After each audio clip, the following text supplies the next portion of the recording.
Saking bahayanya hasad, sampai-sampai Allah Subhanahu wa taala meminta kepada kita sebagai hamba-hambanya untuk berlindung dari hasad seperti berlindung dari setan. Sebagaimana Allah mengatakan, "Qul a'udzu birabbil falaq min syarri ma khalaq wa min syarri ghasiqin idza waqab wa min syarri naffatsati fil 'uqad wa min syarri hasidin idza hasad." Kita disuruh berlindung oleh Allah dari hasadnya orang yang hasad. Saya, ibu atau siapapun pasti punya hasad. Tidak ada manusia yang tidak punya hasad. Tetapi orang baik dia sembunyikan hasadnya. Tetapi orang jahat dia menampakkan hasadnya. Lah hasad yang ditampakkan orang jahat itulah yang disuruh berlindung seperti berlindung dengan syaitan.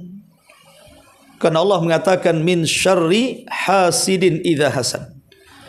Kita disuruh berlindung dari hasadnya orang yang menampakkan hasad. Sebab kalau hasad tidak ditampakkan tidak ada masalah, karena setiap manusia punya hasad. Yang jadi masalah dan membahayakan orang itu kalau mulai dimainkan hasadnya, mulai ditampakkan kepada orang yang dihasadi.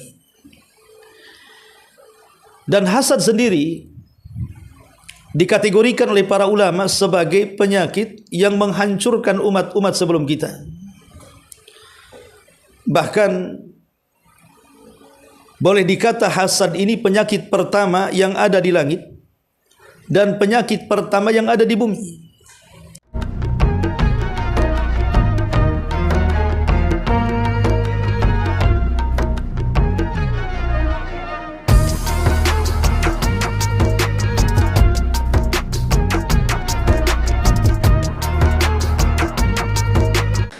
Baik, kita mulai. Bismillahirrahmanirrahim. Assalamualaikum warahmatullahi wabarakatuh. Alhamdulillah wassalatu wassalamu ala Rasulillah wa ala alihi wa sahbihi wa mawalah wa la hawla wa la quwwata illa billahi wa ba'du. Baik, kita akan lanjutkan kajian kita, masih membahas kitab kalam-kalam singkat dari Rasul tapi syarat dengan makna yang dirangkum dalam kitab Bahjah Qulubil Abrar. Dan kita sudah masuk pada poin ke-88 halaman 292. Baik, kita akan bahas hadisnya baru kita jelaskan. An Abdullah bin Mas'udin radhiyallahu anhu qala qala Rasulullah sallallahu alaihi wasallam la hasada illa fi ithnataini rajulun atahu Allahu malan fasallatahu ala halakatihi fil haqq wa rajulun atahu Allahul hikmah fahuwa yaqdi biha wa yu'allimuha, muttafaqun alaih. Dari sahabat Abdullah bin Mas'ud radhiyallahu anhu, dia berkata, Nabi sallallahu alaihi wasallam bersabda, tidak boleh hasad kecuali kepada dua perkara saja. Pertama, seorang yang Allah berikan harta lalu ia gunakan dalam kebenaran. Dan yang kedua, seseorang yang Allah beri hikmah lalu dia memutuskan perkaranya dengannya dan mengajarkannya kepada orang lain. Baik, hadis ini menjelaskan kepada kita tentang hasad yang terpuji. Jadi hasad itu ada dua macam. Ada hasad yang tercela dan itu asal daripada hasad. Yang kedua ada hasad yang terpuji, yang kalau seseorang berlaku hasad pada hasad yang terpuji ini, maka dia justru dapat pahala. Lalu hasad yang tercela seperti apa? Dan hasad yang terpuji seperti apa? Kita tahu bahwa hasad ini penyakit hati. Dia bukan penyakit badan, tapi dia penyakit hati. Saking bahayanya hasad, sampai-sampai Allah Subhanahu wa taala meminta kepada kita sebagai hamba-hambanya untuk berlindung dari hasad seperti berlindung dari setan. Sebagaimana Allah mengatakan, "Qul a'udzu birabbil falaq min syarri ma khalaq wa min syarri ghasiqin idza waqab wa min syarri naffatsati fil 'uqad wa min syarri hasidin idza hasad." Kita disuruh berlindung oleh Allah dari hasadnya orang yang hasad. Saya, ibu atau siapapun pasti punya hasad. Tidak ada manusia yang tidak punya hasad. Tetapi orang baik dia sembunyikan hasadnya. Tetapi orang jahat dia menampakkan hasadnya. Lah hasad yang ditampakkan orang jahat itulah yang disuruh berlindung seperti berlindung dengan syaitan. Karena Allah mengatakan min syarri hasidin idza hasad. Kita disuruh berlindung dari hasadnya orang yang menampakkan hasad. Sebab kalau hasad tidak ditampakkan, tidak ada masalah, karena setiap manusia punya hasad. Yang jadi masalah dan membahayakan orang itu kalau mulai dimainkan hasadnya, mulai ditampakkan kepada orang yang dihasadi. Dan hasad sendiri dikategorikan oleh para ulama sebagai penyakit yang menghancurkan umat-umat sebelum kita. Bahkan boleh dikata hasad ini penyakit pertama yang ada di langit dan penyakit pertama yang ada di bumi. Adapun penyakit pertama yang ada di langit, hasadnya iblis kepada Adam. Akhirnya berakhir dengan pengusiran dan pelaknatan Allah kepada iblis dan pengusiran Adam dari surga. Adapun hasad di dunia, pertama kali adalah hasadnya Qabil kepada Habil, yang berujung dengan pembunuhan Qabil terhadap saudaranya Habil.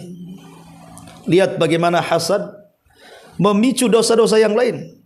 Akibat hasad, akhirnya lahirlah dosa pembunuhan, dosa kezaliman. Makanya kenapa Nabi SAW selalu berlindung dari penyakit ini dan mengajarkan umatnya agar kita senantiasa berlindung dari penyakit hasad ini. Karena hasad itu sifatnya orang-orang Yahudi. Hasad itu sifatnya orang-orang musyrikun. Hasadnya orang-orang yang tidak suka dengan Islam. Bahkan hasad sendiri adalah akhlaknya syaitan, akhlaknya Qabil, laknatullah alaihim. Ma'asyiral muslimin muslimat yang dimuliakan Allah Subhanahu wa taala. Tentu yang namanya hasad itu kan ada pemicunya, Bu. Kenapa orang bisa sampai hasad? Pertama, pemicu hasad itu biasanya hasad ini dilakukan karena orang yang hasad tidak memiliki sesuatu dari yang dimiliki orang yang dihasadi. Contoh umpamanya, saya tidak punya apa yang ibu punya. Karena saya tidak punya apa yang ibu punya, makanya saya hasad kepada ibu. Jadi orang yang hasad itu, Bu, karena dia tidak merasa memiliki orang yang dihasadi.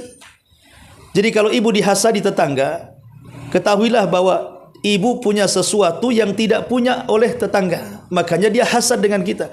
Sebab kalau dia punya, ngapain dia hasad?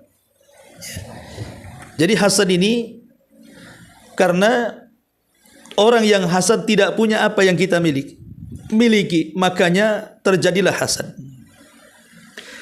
Yang kedua, hasad juga ditimbulkan karena sombong. Seperti iblis yang sombong. Dia merasa penciptaannya lebih baik dibandingkan Adam. Makanya mulai dia menampakkan sombongnya melalui hasadnya. Dan hasad juga dikarenakan karena terlampau cinta dengan dunia, cinta kedudukan, cinta pangkat dan jabatan. Jadi kalau ada orang lain yang menyaingi dia dalam kedudukan, pangkat dan jabatan, dia tidak suka. Makanya dia hasad, berusaha untuk menyingkirkan lawannya. Walaupun harus menyikut kanan kiri, sundul atas, injak bawah, dia akan lakukan. Kemudian hasad juga penyebabnya adalah karena tidak redha dengan keputusan Allah, tidak ikhlas dengan pembagian Allah. Kenapa si anu kaya, kenapa saya si miskin? Kenapa si anu sukses, kenapa saya tidak sukses? Kenapa si anu dihormati, kenapa saya tidak? Akhirnya dia hasad karena tidak rela dengan keputusan Allah Subhanahu wa taala.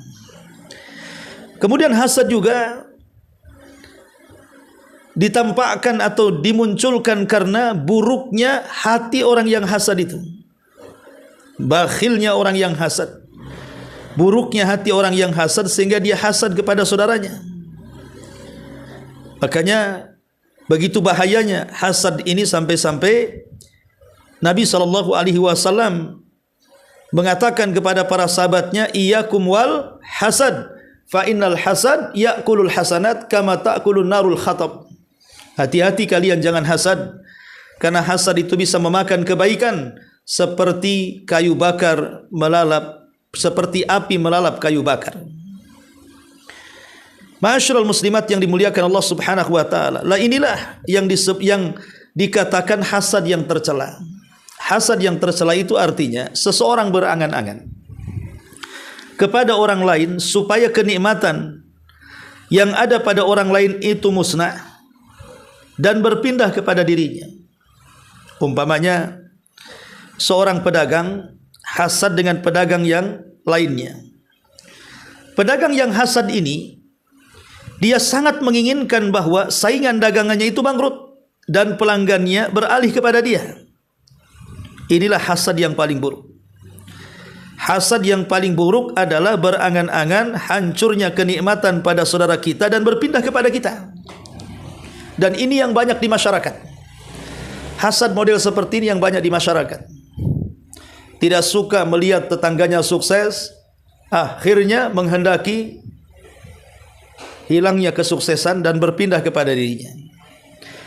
Lah tingkatan yang kedua, hasad itu berangan-angan supaya kenikmatan orang lain hancur, walaupun tidak ingin berpindah kepada dia. Yang penting hancur saja, supaya orang itu tidak punya kelebihan dibandingkan kita. Ada orang hasad seperti ini, Bu. Dia menghendaki kehancuran saudaranya, tetangganya, yang penting jangan saingan dengan dia. Ini juga tingkatan hasad yang nomor dua. Ya tentu yang pertama lebih buruk dibandingkan yang kedua.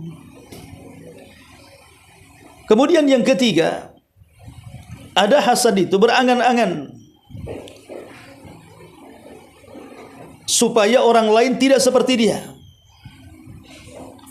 Supaya orang lain tidak seperti dia. Umpamanya ada orang yang mungkin kurang sukses tetangganya, tapi berharap jangan sukses. Kalau sukses nanti setara dengan dia. Lah tiga jenis hasad ini sangat tercela. Tetapi dalam hadis yang kita bahas ini adalah hasad yang terpuji. Hasad yang terpuji itu di dalam bahasa Arab disebut ghibtah, Bu, namanya. Apa, Ibu? Ghibtah namanya ya. Hasad yang terpuji itu disebut ghibtah. Apa ghibtah itu, Bu? Ghibtah itu artinya seseorang berangan-angan ingin seperti orang lain, tapi tidak hendak menghancurkan kenikmatan orang lain dan tidak ada niat memindahkan kenikmatan orang lain kepada dia. Dia hanya berangan-angan dalam otaknya ingin seperti dia, itu saja. Contoh, ada tetangga kaya haji bolak-balik.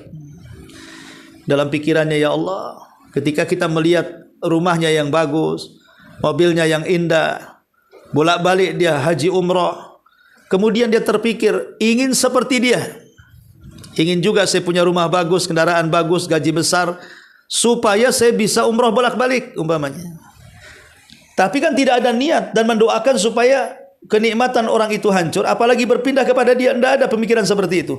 Dia hanya ingin seperti dia, gitu saja.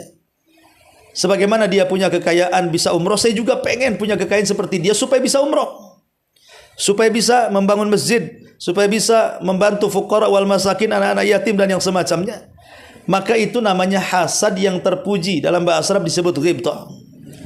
Makanya Nabi SAW sampai mengatakan dunia ini dihuni 4 kelompok.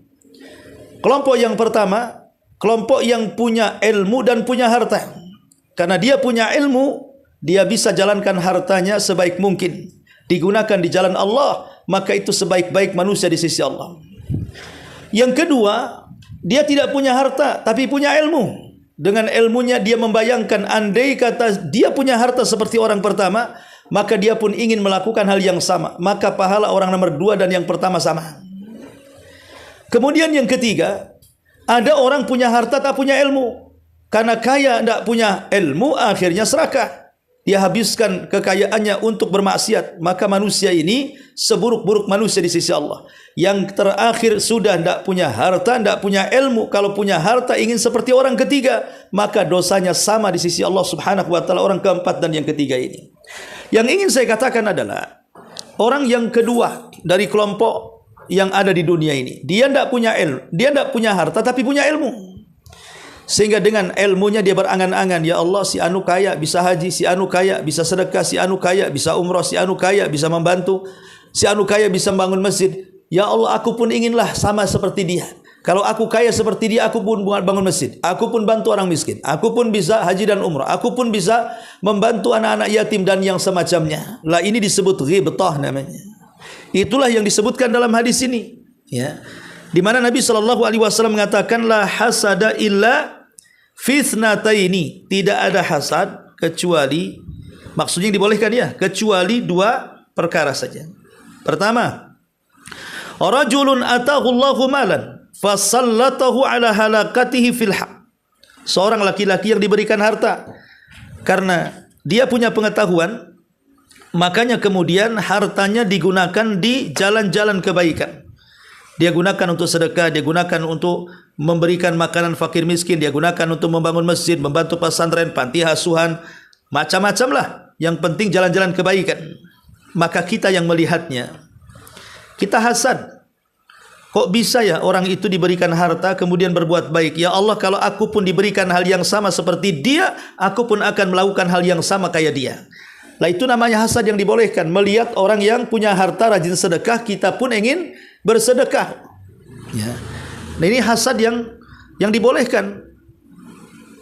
Ini yang pertama. Yang kedua, seorang laki-laki yang diberikan hikmah, maksud hikmah di sini ilmu. Maka dengan ilmunya dia bisa memutuskan, bahkan dengan ilmunya dia bisa mengajarkan kepada orang. Jadi kalau ada orang alim, ada ustadz, ada ulama gitu ya, dipuji orang, disanjung orang karena ilmu pengetahuan agama yang mumpuni sehingga dia bermanfaat untuk masyarakat. Lah kita sebagai thalabul ilmi, kita memandang guru-guru kita, aduh, saya juga pengenlah punya ilmu kayak ustadz ini, kayak ustazah itu, kayak ustadz ini, kayak alim itu, kayak ulama itu, supaya aku juga sama menyebarkan ilmu.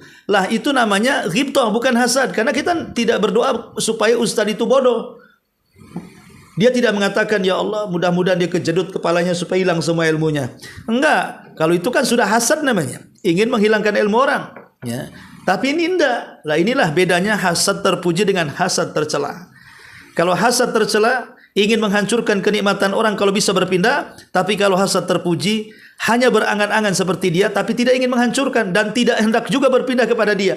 Cuman dia berangan-angan ingin seperti dia itu saja. Lah itulah hasad yang dikatakan dalam hadis ini atau bahasa ulama menyebutnya dengan sebutan ghibtah namanya. Dengan sebutan ghibtah, hasad yang berpahala. Dan hasad yang berpahala ini juga selain disebut ghibtah, sebenarnya sih ulama menyebutnya sebagai tanafus namanya. At-tanafus. At-tanafus itu artinya berlomba-lomba untuk mengejar kebaikan. Dia itu sedang berlomba-lomba mengejar kebaikan, tapi dia tidak sanggup karena tidak punya alat. Dia ingin sedekah tak ada alat. Dia ada tak punya harta, mau sedekah pakai apa? Mau berdakwah tidak punya ilmu, macam mana dia mau berdakwah gitu ya? Mau haji dan umroh dia pun sakit, tidak bisa dia berjalan ke sana. Tapi dia pengen ke sana. Ya. Akhirnya dia berangan-angan. Lah angan-angan itu sebagai tanafus bil khairat namanya, berlomba-lomba ingin melakukan kebaikan supaya dalam hidup ini ada manfaatnya. Tidak dapat pahala secara amal, dapat pahala secara angan-angan namanya. Jadi hasad terpuji itu amalan yang paling ringan, tetapi pahalanya besar. Ya, amalan yang paling ringan tapi memiliki ganjaran besar. Gimana nggak ringan, Bu? Ibu tinggal melamun saja kok. Duduk di kursi, tengok tetangganya berbuat baik. Ibu melamun di kursi, ya Allah, aku pun pengen berbuat baik seperti tetangga. Itu ibu sudah dapat pahala tuh. Ya, pahala dengan sebanyak yang disedekahkan tetangganya. Walaupun ibu tidak merasakan sedekahnya, tapi ibu dapat pahalanya. Maka sebenarnya ghibthah ini mengajari orang cerdas bahwa beramal itu tidak mesti lewat amalan fisik nyata, bisa juga lewat angan-angan sudah sama dapat pahalanya. Ya Allah, kalau saya punya harta seperti haji si fulan, tentu saya juga akan berangkat haji kayak dia. Ya Allah, kalau saya punya harta seperti si fulan, mereka bisa berkurban, saya pun lah ingin berkurban seperti dia. Seperti itulah, Bu. Itu namanya hasad yang terpuji, bahkan berpahala hasad seperti ini. Baik, ini sebagai mukadimah. Baik, Bu, perhatikan bukunya. Di sini kata pengarang, hasad ada dua jenis. Jenis yang diharamkan lagi tercela dalam segala keadaan, yaitu mengharap hilangnya nikmat yang Allah berikan kepada orang lain, baik nikmat agama maupun nikmat dunia. Jadi hasad ini dia adalah berharap atau berangan-angan hilangnya nikmat yang Allah anugerahkan kepada orang. Tetangga kaya, ya Allah miskinkan dia. Bangkrutkan dia, ya Allah, bangkrutkan dia. Tetangga pintar, pandai berdakwah, ya Allah bodohkan dia, bodohkan dia. Ya, jadi doanya itu justru ingin menghilangkan nikmat orang. Dalam hatinya itu ngomong, ya Allah, kenapa orang itu kaya? Kenapa enggak miskin saja seperti aku? Kenapa dia pintar? Kenapa enggak bodoh saja kayak aku? Dan begitu seterusnya. Itu namanya hasad. Ya. Baik urusan agama atau urusan dunia, sama saja. Apakah harapan itu hanya di hatinya saja, namun dia tidak berusaha melawannya, ataukah disertai usaha untuk menghilangkan dan melenyapkannya? Dan ini yang paling kotor. Hasad yang paling kotor itu bukan hanya angan-angan, tapi ada prakteknya, Bu. Ada orang kaya difitnahnya, ada orang pembisnis dicuranginya supaya dia bangkrut. Ya, nah itu namanya bukan hanya hasad dalam hati, ada tindakan yang nyata. Itu lebih buruk lagi tuh. Ya. Jadi ada orang yang merasa dimuliakan malah dijatuhkan sama dia karena hasadnya. Kondisi yang kedua ini lebih buruk karena mengandung tindakan kezaliman yang berlipat. Jenis pertama inilah yang akan melahap kebaikan sebagaimana api melahap kayu bakar. Artinya hasad itu bisa menghilangkan semua pahala yang sudah kita kumpulkan. Pahala solat hilang, pahala zakat hilang, pahala baca Quran hilang, pahala zikir hilang, pahala puasa hilang karena hasad. Naudzubillah. Jenis kedua, tidak mengharap hilangnya nikmat Allah dari orang lain, akan tetapi dia berharap mendapatkan nikmat yang serupa atau lebih tinggi, minimalnya lebih rendah. Jenis ini ada yang terpuji dan ada yang terpuji dan ada yang tidak terpuji.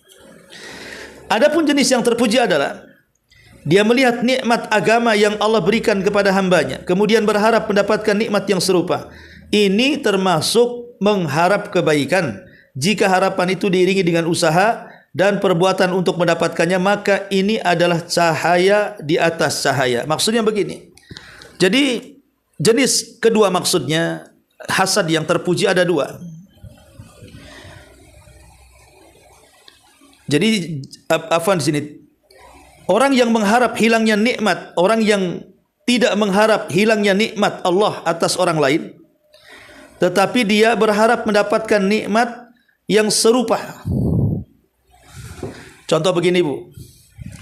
Tetangga kaya, dia berangan-angan, aduh kalau saya punya usaha sama dengan dia, sehingga saya bisa kaya kayak dia. Ini hasad, Bu. Tapi tidak ada keinginan untuk mengganggu dia, untuk mendoakan kebangkrutan dia. Enggak, hanya pengen seperti dia saja. Ya. Lah, yang seperti ini terpuji, Bu. Tapi ada dua, ada yang terpuji, ada yang tidak maksudnya. Lah yang terpuji, kata para ulama, jenis yang terpuji ini disebut ghibthah yang saya katakan tadi di awal.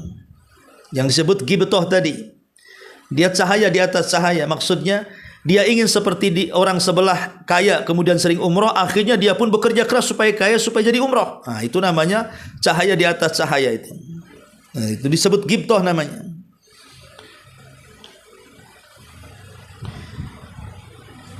Kemudian kata beliau di sini, sebaik-baik orang yang berbuat ghibthah hasad yang terpuji adalah terhadap seseorang yang memiliki harta yang didapatkan dari perkara halal, kemudian dia diberi taufik untuk membelanjakannya bagi orang-orang yang berhak, baik hak yang wajib seperti zakat atas dirinya maupun yang sunnah seperti sedekah, maka sesungguhnya ini termasuk bukti yang menunjukkan adanya keimanan dan merupakan jenis kebaikan yang paling agung. Jadi kalau orang berangan-angan seperti tetangga yang suka sedekah ingin sedekah juga, maka ini perkara yang menunjukkan adanya iman. Demikian juga terpuji, hasad yang terpuji kepada seseorang yang memiliki ilmu dan hikmah yang Allah ajarkan kepadanya, kemudian dia diberikan taufik untuk mengajarkannya dan memutuskan perkara di antara manusia, menjadi hakim. Maka jenis hasad ini termasuk kebaikan yang tidak bisa ditandingi sesuatu apapun.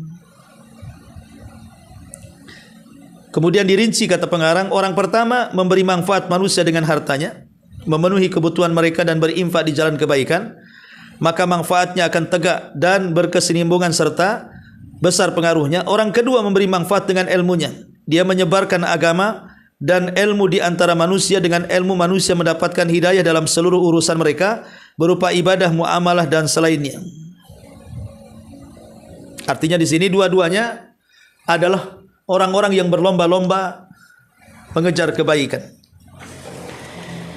Kemudian selain dua perkara ini ada pula ghibthah, iri terhadap kebaikan sesuai dengan keadaan dan derajatnya di sisi Allah. Oleh karena itulah Allah memerintahkan untuk bergembira ketika mendapatkan kebaikan, karena tidaklah diberikan taufik kepada hal ini kecuali orang-orang yang mempunyai keberuntungan besar. Qul bi fadlillahi wa bi rahmatihi fabidzalika falyafrahu huwa khairum mimma yajma'un. Katakanlah wahai Muhammad, dengan karunia Allah dan rahmatnya hendaklah dia bergembira, itu lebih baik daripada harta benda yang mereka kumpulkan. Kemudian yang terakhir, adapun ghibthah iri yang tercela adalah berangan-angan untuk mendapatkan hasrat-hasrat dunia karena ingin berlezat-lezat dengannya dan menuruti syahwatnya. Sebagaimana Allah mengatakan, ya laita lana mithla ma utiya Qarun innahu ladzu haddin azim. Duhai kiranya kita mempunyai harta kekayaan seperti yang telah diberikan kepada Qarun, sesungguhnya dia benar-benar mempunyai keberuntungan yang besar. Jadi intinya begini, Bu. Ghibthah itu bagus pada dasarnya. Kita menghayal, ya Allah kalau aku kayak tetangga kaya aku umrah. Ya Allah kalau kayak tetangga pintar ilmu aku juga ngajar, aku juga berdakwah. Ya Allah kalau kayak tetangga kaya dia bisa membantu orang, membantu bencana dan semacamnya. Lah ghibthah yang seperti ini dapat pahala besar. Tapi ada ghibthah yang tercela, Bu. Memang dia tidak hendak harta orang lain hilang atau berpindah kepada dia, enggak, cuma berangan-angan ingin seperti dia, tapi bukan untuk kebaikan. Dia mengatakan, ya Allah kalau saya punya kekayaan kayak si Anu, aku bisa mabuk, aku bisa zina, aku bisa judi, aku bisa maksiat. Itu yang tak boleh. Walaupun dia itu tidak ingin menghendaki harta orang lain hancur atau berpindah kepada dia. Jadi sekalipun ghibthah sendiri harus dilihat ghibthahnya dalam masalah apa angan-angannya, dalam masalah maksiat atau dalam masalah kebaikan. Kalau dalam masalah maksiat berdosa, kalau dalam masalah kebaikan pasti akan berpahala. Adapun melawan hasad dengan hasad, maka tidak dibolehkan. Tapi lawanlah hasad dengan kekuatan Allah. Kalau kita ini memiliki nikmat yang Allah anugerahkan kepada kita, berdoalah berkah supaya harta kita tidak dihasadi orang. Kalau kita punya rumah, ya Allah berkahi rumah saya. Kalau saya punya kendaraan, ya Allah berkahi kendaraan saya. Ya Allah, saya punya cucu cantik-cantik, tampan-tampan, berkahi cucu-cucu saya. Dan begitu seterusnya. Lawan hasad dengan seperti itu. Dan kalau sudah terjadi, karena orang hasad ini kan membawa sihir dalam matanya, disebut dengan penyakit ain, penyakit mata. Terkadang orang yang terkena hasad oleh pandangan orang yang hasad itu bisa lumpuh, Bu. Betapa banyak orang-orang mati gara-gara dipandang orang hasad. Karena orang hasad itu di matanya ada setan. Terkadang membawa penyakit mata, penyakit ain, yang Rasul selalu berlindung dari penyakit ini. Karena kebanyakan orang meninggal setelah takdir Allah itu karena penyakit ain, Bu. Kebanyakan orang meninggal setelah takdir Allah itu karena penyakit ain. Makanya kenapa kita berlindung dari penyakit ain dan dari ainnya orang yang ain, dari hasadnya orang yang hasad. Ya, karena terkadang orang bisa stroke, orang bisa sakit badan, orang bisa terkapar, itu gara-gara pengaruh hasad orang. Makanya kata Nabi Shallallahu Alaihi Wasallam, cara pengobatannya dengan mengambil bekas air wudhu, ya, mengambil bekas air wudhu. Kemudian air wudhu ini, bekas air wudhunya diambil kain, kemudian dilapkan di bagian-bagian yang terlipat, entah di ketiak, entah di antara perut dan dada, entah di selangkakan, entah di antara lipatan betis, entah di antara kuku, jari jemari. Pokoknya setiap lipatan diusap oleh bekas air wudhu. Itu berdasarkan hadis seperti itu. Ya, itu bisa dilakukan. Pamannya ibu ada saudara mungkin kena penyakit stroke atau apa, cobalah digunakan. Kalau memang itu dampaknya dari hasad, berarti kan sihir, insya Allah bisa sembuh. Tapi kalau dampaknya karena penyakit, karena faktor makanan, pikiran dan lain sebagainya, yaitu kembali ke medis. Ya, maksudnya cara pengobatan menggunakan bekas air wudhu ini, kalau hasadnya itu membawa dampak sihir. Jadi sihir bisa dihilangkan dengan cara dibersihkan dengan bekas air wudhu, dimandikan dengan bekas air wudhu dengan cara diusap-usapkan. Wallahu alam, ini diantara pembahasan hadis tentang hasad yang terpuji. Baik, sampai di sini. Kalau ada yang bertanya silakan.